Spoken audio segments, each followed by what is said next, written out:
So with all these Gobots I've been reviewing, I think it's time we take a look at some Gobots that I haven't actually taken a look at yet.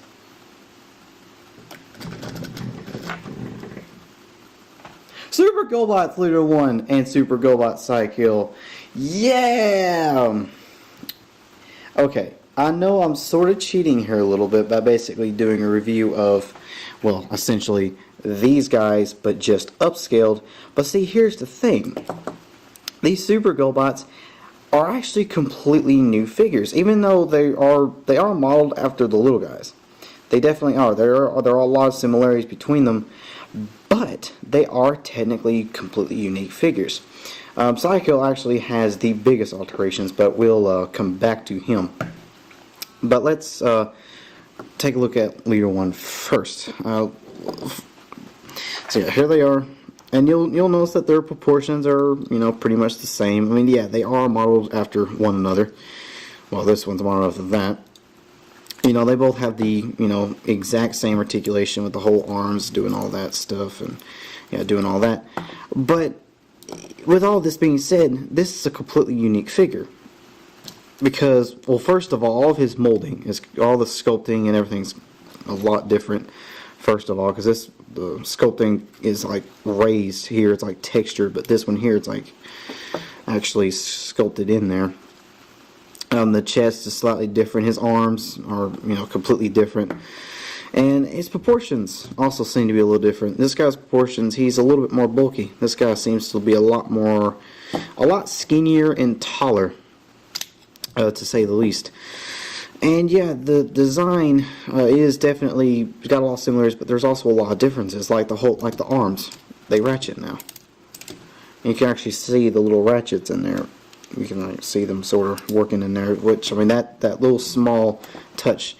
This guy basically takes everything that was awesome about this guy and makes it even more awesome. Basically, kind of gets all the little issues that the little figure had and fixes them essentially. But yeah, there's really not much to say.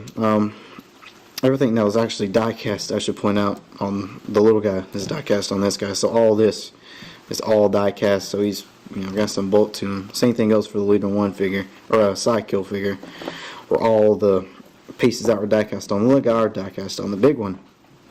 But yeah, very, very nice. Let's actually go ahead and get him transformed. It's like I said before, exactly the same transformation, but there are some alterations. Here we have him.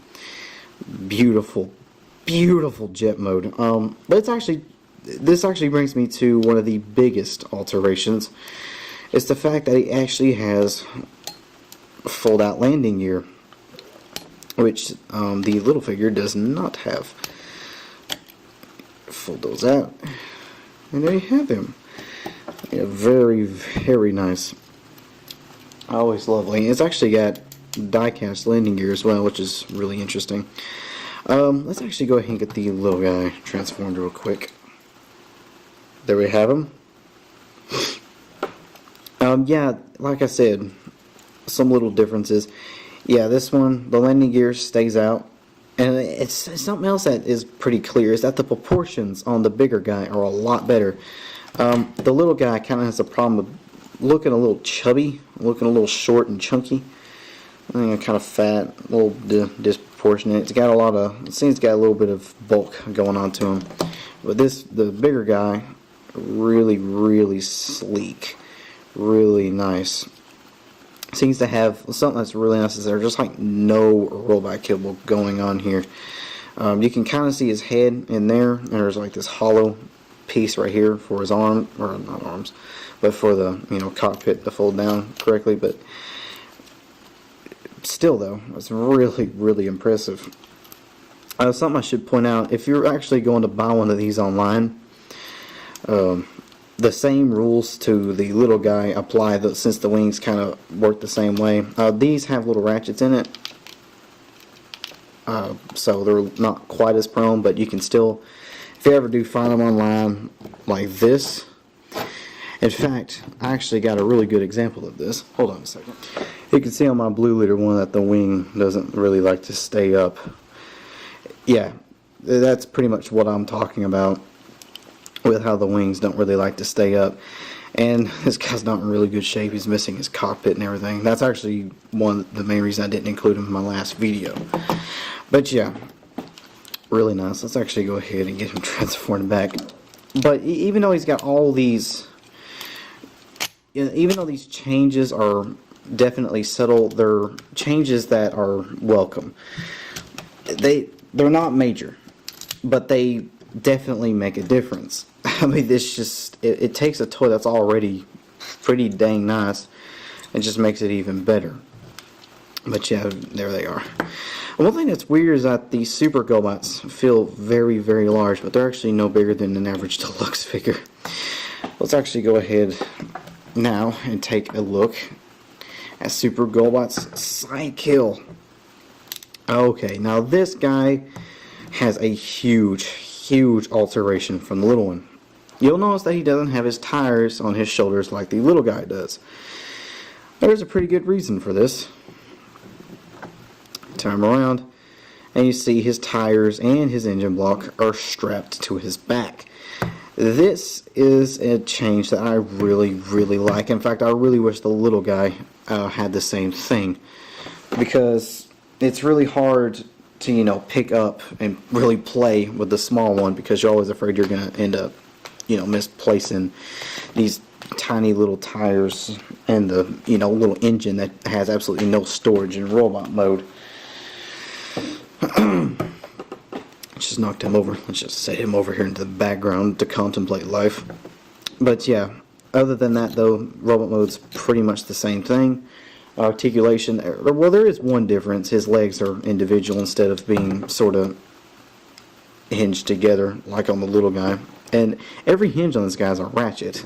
His knees ratchet, his legs ratchet, and even his arms ratchet, which is pretty nice. Nice little addition. And like I said, all this whole big chest piece is all die cast. But let's go ahead and get him transformed. Really easy transformation, nothing too crazy. Really the most complex part is pulling this out and swinging this around. The easy way to do it is to push in his arms. You'll have to pull them back out again to put the tire in, but that's a small price to pay. Just sort of. But I really like this alteration. It makes the transformation so much less of a pain in the butt. And the legs, you know, they sort of groove in to these here, and they got like little grooves in his legs. They just sort of groove in like that, and the wheel will come down like that. And there we have him in his motorcycle mode, which I really like. Really nice. Let's actually go ahead and get the little guy transformed. So here is the little guy. And now you'll notice one real big difference is the fact that this guy has all this nice chrome on him. The big guy, the only thing that's chrome on him are the wheels. He definitely suffers in terms of just the way he looks. Oh, he's got that chrome in his waist too. But that's about it, really. But yeah, the little guy definitely at least looks a lot better.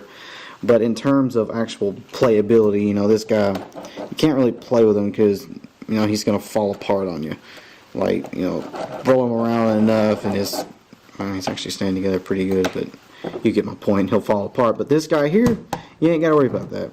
He actually rolls a lot better too because his wheels are a lot wider. His tires are a lot wider and he stands up a lot better. Of course, I say that and he falls over, but you get the point. But yeah, really nice. Let's actually go ahead and get him transformed back. I mean, I love this design. Like I said, I really wish the little guy had this design. Even though he's not as show accurate as the little guy, because in the cartoon, Psykill had the tires on his shoulders like the little figure does.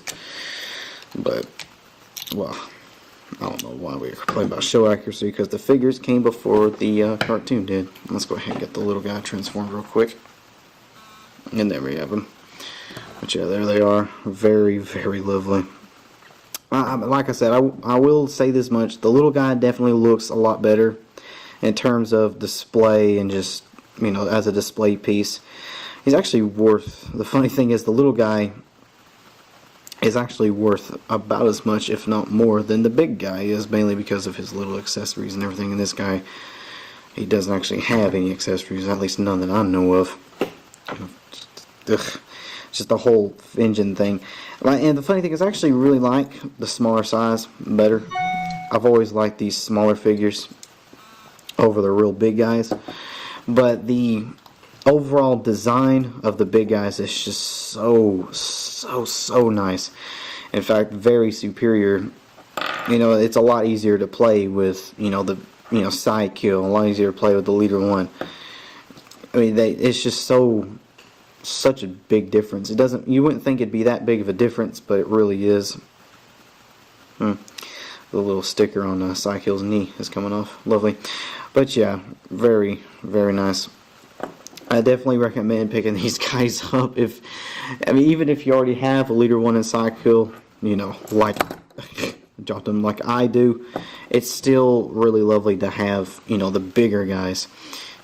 Just pretend they're a weird ass clone or something.